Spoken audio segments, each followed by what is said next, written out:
Hey, what a beautiful snowy day. It's finally winter. And it's good to see you here. It's good to see who the serious Christians are. Come out on good weather like this. It's just so beautiful. I know it can be dangerous at times, but it's so beautiful to see the snow come down and how pure it is. And, you know, I think our high today was this morning. About 4 o'clock this morning was the high today. And so I think everything's going to be freezing.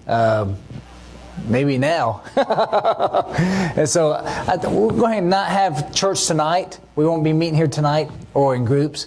So just wanted to let you know that. And so you don't have to come back. Well, we won't be here. So don't come here. But it's so good to be here today. And I'm so glad that you're here as we start off a new year and start off a new theme for this year. And so a lot of exciting things are happening here. And, you know, me and the elders met yesterday from about 8 to 5:30 yesterday. So we do that once a year to talk about what's going on this year, plans, and in order to talk about everything in respect with one another. You know, usually when we meet for about 4 hours or so, once a month, which is a long time, and we email throughout the month quite a bit. So there's a lot that goes on with planning and talking about things. And I appreciate the people that emailed me and talked to me about ideas and thoughts and things that you want to hear from the elders about decisions. So I appreciate that, because really, we're all together. We're all equals. But we have different parts, and it's a blessing to have that. And one of the things that came out from yesterday is goals.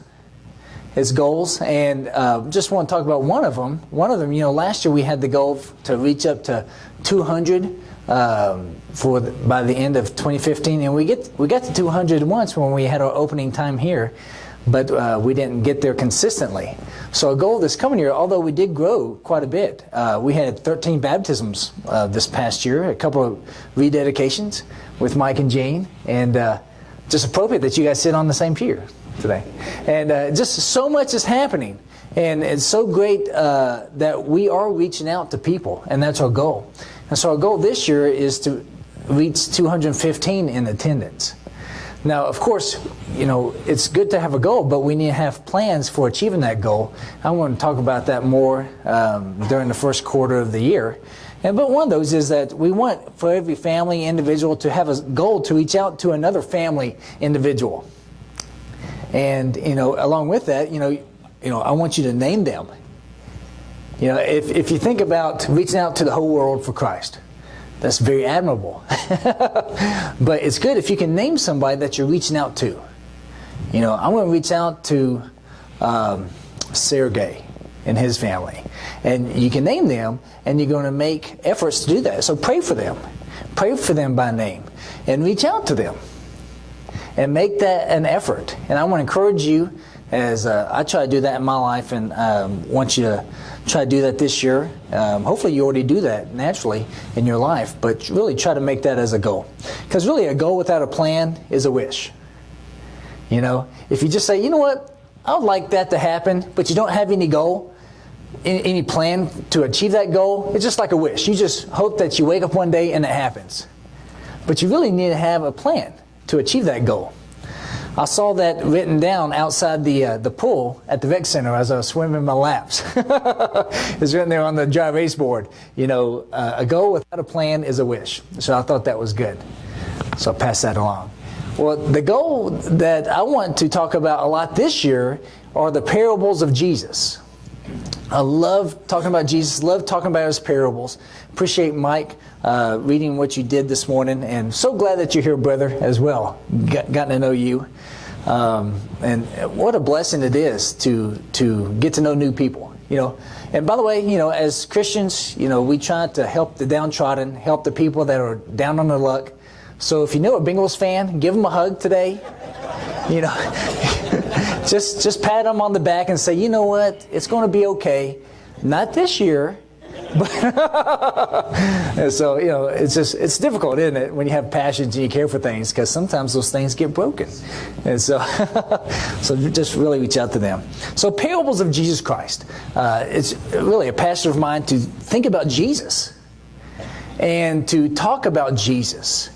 Something I was talking to a little while ago, and we were talking about getting back to the first century church and how important that is.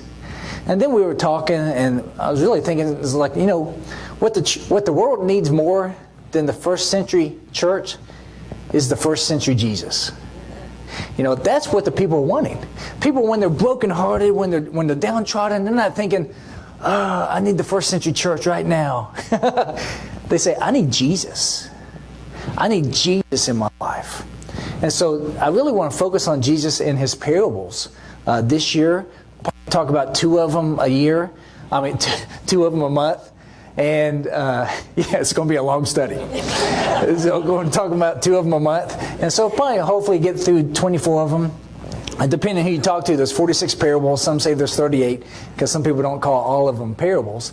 So I want us today just to think about the parables. What are they, and why did Jesus use this way to communicate to people? And so what is a parable? Okay, what is a parable? And it comes from the Greek parabole, and it means placing one thing on the side of another for comparison. All right, and Jesus did this masterfully, and he did this naturally. It helped that he was such a worker himself, as he was a carpenter. He lived life, and I think most times he used things that were just around. Maybe something that he just walked by, something that people were using around, and he was able to talk about that in perspective to the kingdom. And so we'll talk about these this year. So a lot of times they're thought of as a proverb or simply a metaphor. And everything he did, his speech, it really drew people to God, or it confused them. And so, and the way he said that, I'm going to talk about why he did that. So using surroundings and life experiences to teach spiritual truths and deeper understanding. And isn't that our goal? Our goal is to understand deeper about spiritual things, about God, about the kingdom of God, and able to apply it. When you're really passionate about something, you can see that in so many aspects of life. And if you're passionate about Christianity, you can see it in all different aspects of life. And so that's what Jesus did, and what he did, I believe it is layered multiple times, the depthness of what we can learn from that in the kingdom. So I want you to hopefully join me in what some would say, these are simply illustrations, but to us that believe, they're life lessons.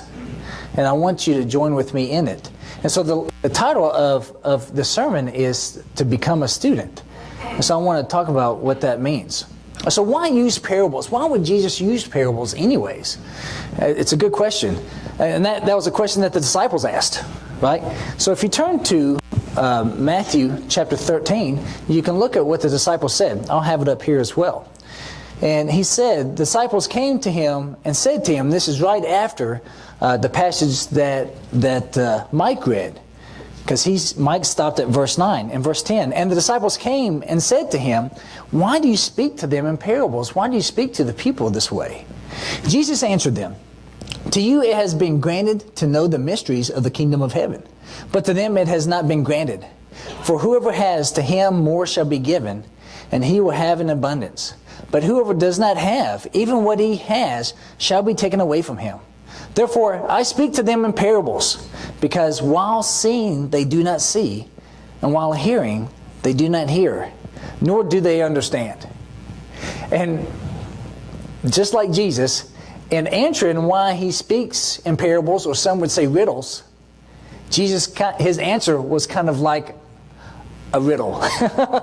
Jesus, why do you speak to him in mysteries? And he's like, well, I'll answer you with a mystery. And Jesus was quoting there Deuteronomy. Right after this, he quoted Isaiah. And so this is something that they knew. They knew this wasn't a strange saying, but really only a Jewish person, someone who knew the Jewish Bible, would understand what he's saying here. And I think there's a reason why he would speak in this way because of that.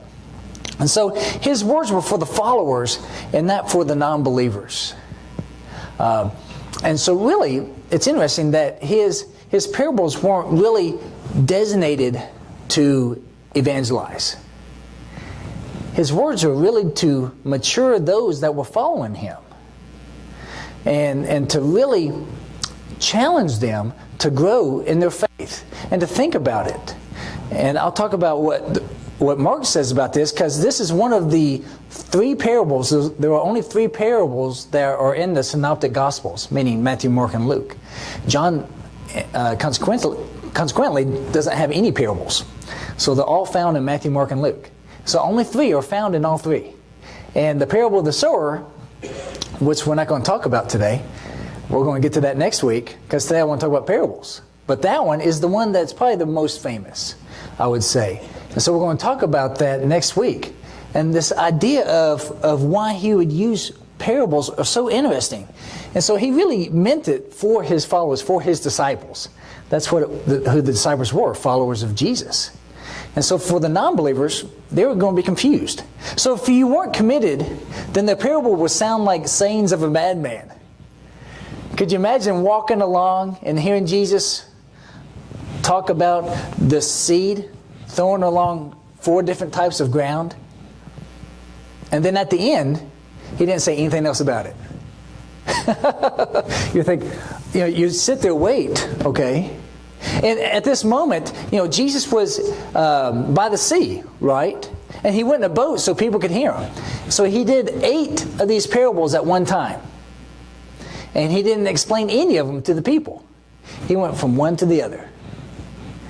And if you weren't a follower, if you weren't someone who was dedicated to his life to understand Jesus and being with Jesus, you'd be thinking, what is he doing? It doesn't make sense. And this is so true to most people who don't follow Jesus. Jesus' teachings don't make sense.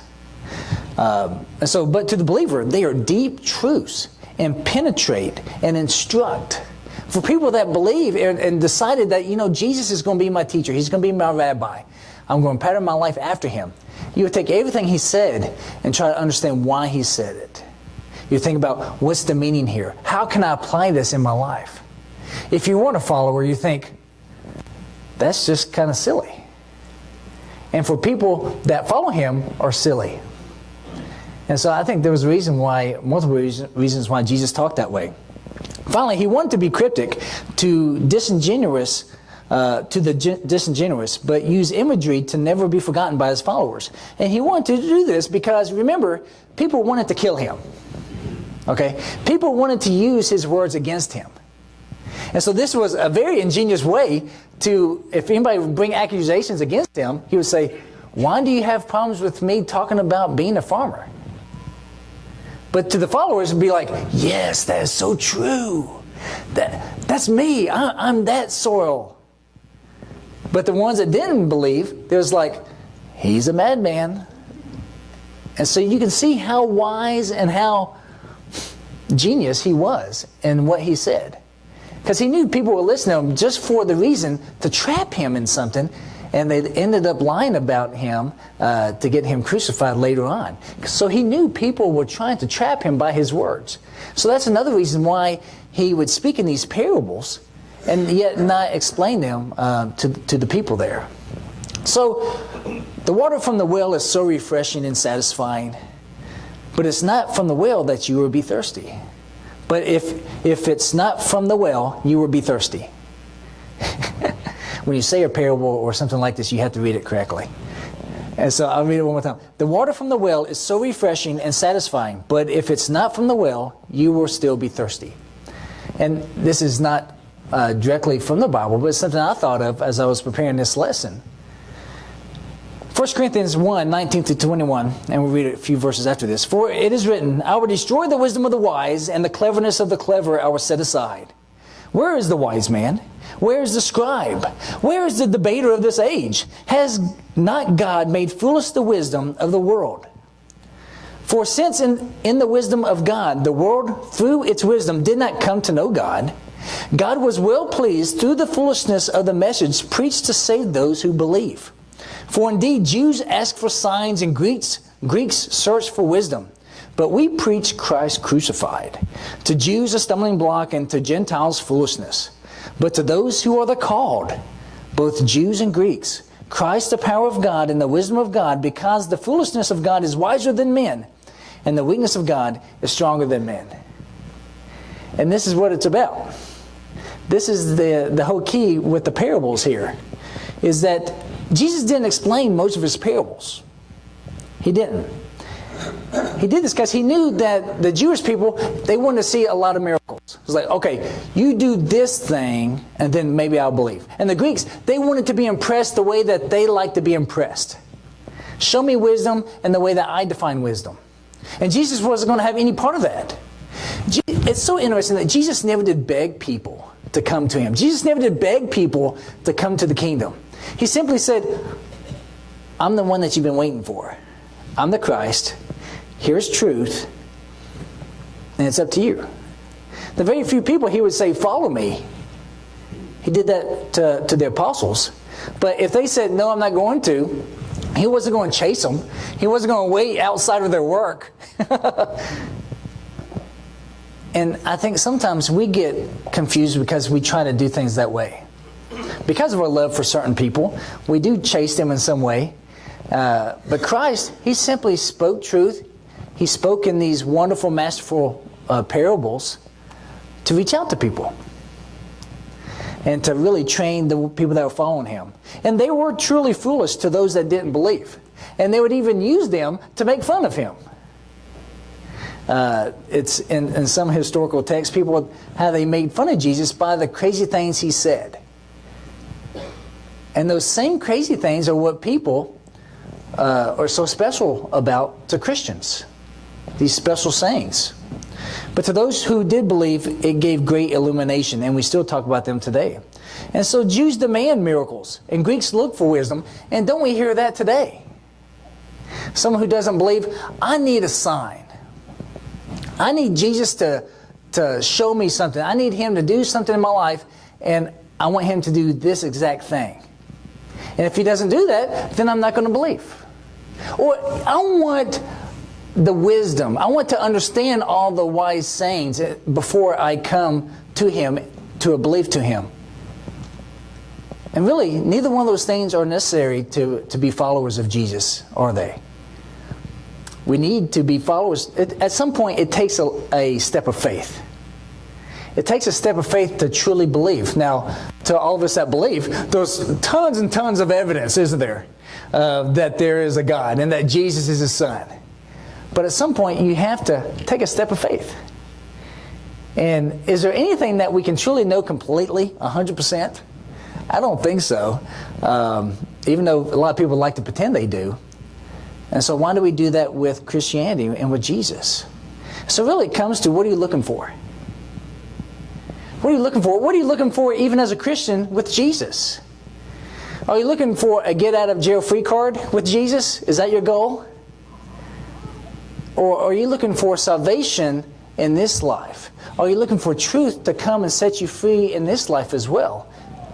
Are you looking to have truth and life illuminated for you so you can have greater understanding? And that's really what we're looking for. That's what I look for. I look for the peace and the joy that I can have only in Christ. And so I love this passage, but I want to back up and look at verse 18.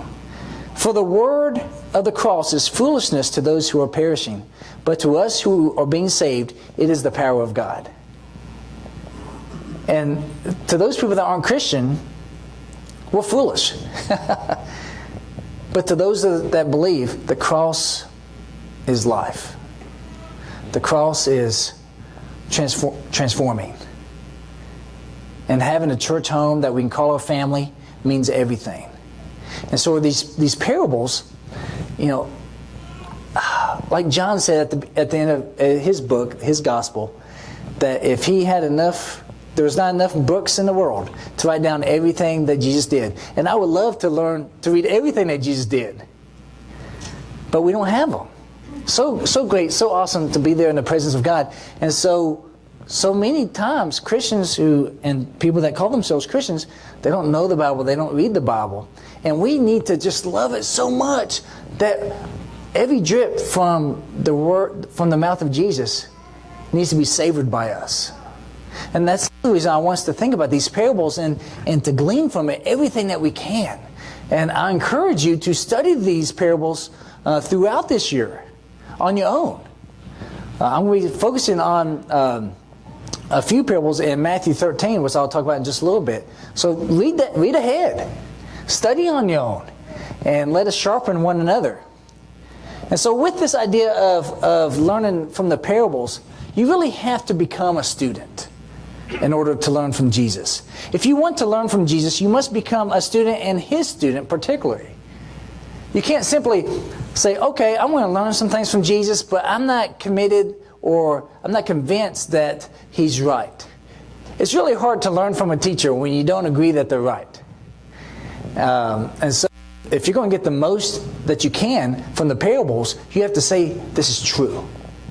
That Jesus is true. Ooh, I went there a lot right there. So Mark 4:33 through 34 says this: with many such parables He was speaking the word to them, so far as they were able to hear it.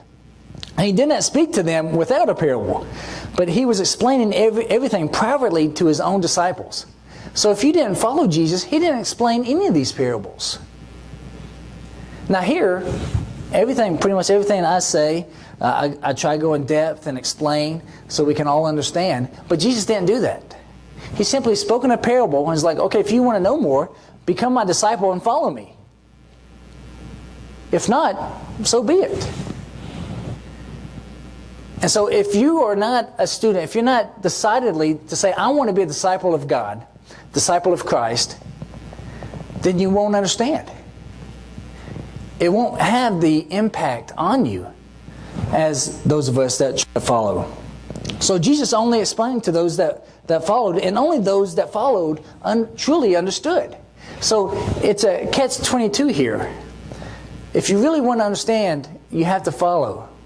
And it seemed like only those that followed Him understood. Have you ever tried to talk about the going-ons of your Christian life with a non-Christian, or the struggles that you have as a Christian with a non-Christian? They're not going to understand. Or the worries that you have will not be the same worries that people of the world will have. It's different. So simply, the method of parables still teaches today. And I'm going to end with a little proverb parable, another one that I made up. So I'm going to be focusing on those 8 parables here in Matthew 13. I'm going to focus on most of these for the first couple of months. Okay? And so read them. Think about them. Meditate them. And I think you'll get more out of the lessons. And if you have thoughts, if you think that really the Spirit is speaking to you about something, please tell me. I want to learn too. I want to continue to learn. And so I want to leave you with this thought here. Unless you are humble and become a student, then you will not learn and will not graduate.